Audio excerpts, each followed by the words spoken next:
You want to make it right, to have the time to research, think, rethink, double check, and that's a great attitude. But it's also something that can stop us from telling the stories we want, whether it's a film, a book, a comic, or a YouTube video like this one. Hello everyone and welcome back to TSC. I've been away for a while, and of course it was because of working, but also because at some point I had an idea for a big video. I wanted to make that episode a good one, so I delayed its filming, and for that reason I didn't publish for 1 week. Then 1 week became 2 weeks, and a new job arrived, and even more reason for not publishing. And now here we are talking about why perfectionism will stop you from achieving your goals. You probably have a project tucked away, collecting dust, waiting for it to be just right before releasing it to the world. We all have it.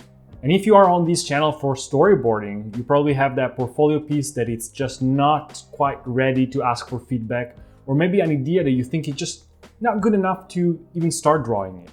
If you can relate, welcome to my world and the world of most people on planet Earth.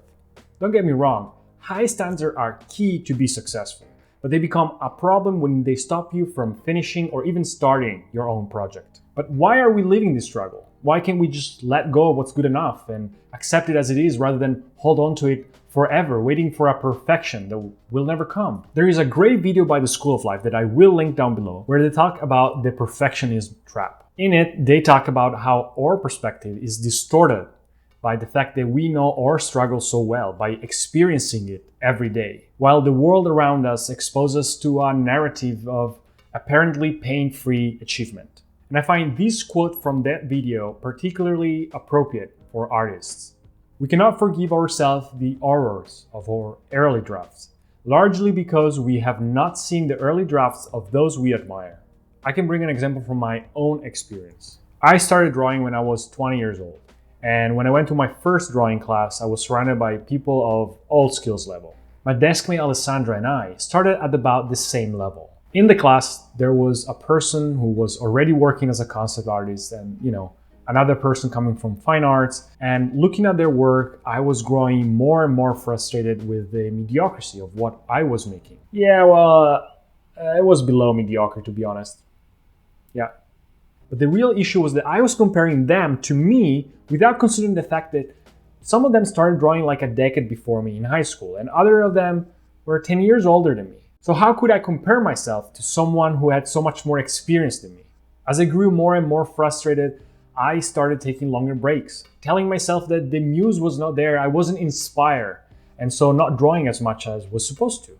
In the meantime, my good friend Alessandro was sketching daily. He had very high standards for himself too, and I'm sure he was looking up to those who were better than us like I was, but that never held him back from drawing his pages of figure drawing or reading books, looking at tutorials outside school hours. I was so focused and frustrated by every single step I was taking, and in the meantime he was looking at the whole journey. And so at the end of each year he was a bit better than me, and at the end of the school he was way better than me.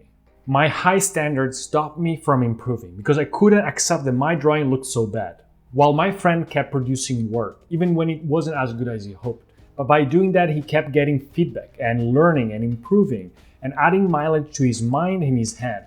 By the way, my friend Alessandro is now a great illustrator in Italy, and you can check his Instagram right here.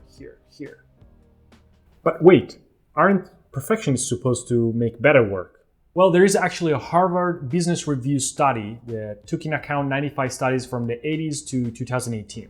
They concluded that while perfectionists have higher level of motivation and consciousness, they also tend to hold an all or nothing mindset about their performance.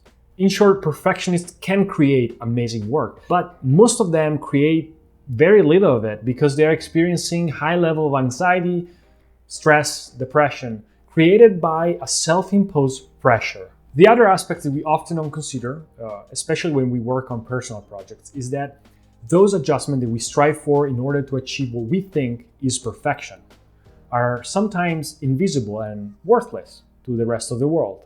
Ed Catmull explains it well in his book Creativity Inc. when he's talking about his experience at Pixar. There is a phenomenon that producers at Pixar call the beautifully shaded penny. It refers to the fact that artists who work on our films care so much about every detail that they will sometimes spend days or weeks crafting the equivalent of a penny on a nightstand that you will never see. And we all fall victim to this, polishing the head of a nail instead of letting the ship go. And you will ask, but how can you deliver a ship without polishing each nail? And to that I answer, just let it go. The ship will work, the nails are doing their job even if they're not polished. It's fine. The more you're producing and sharing things, the more feedback you get. And then you can choose to go back and review it or take what you learn and apply it to the next project. This process is what will allow you to get better. As entrepreneur and author Seth Godin says, there is plenty of time to make it better later. Right now, your job is to make it.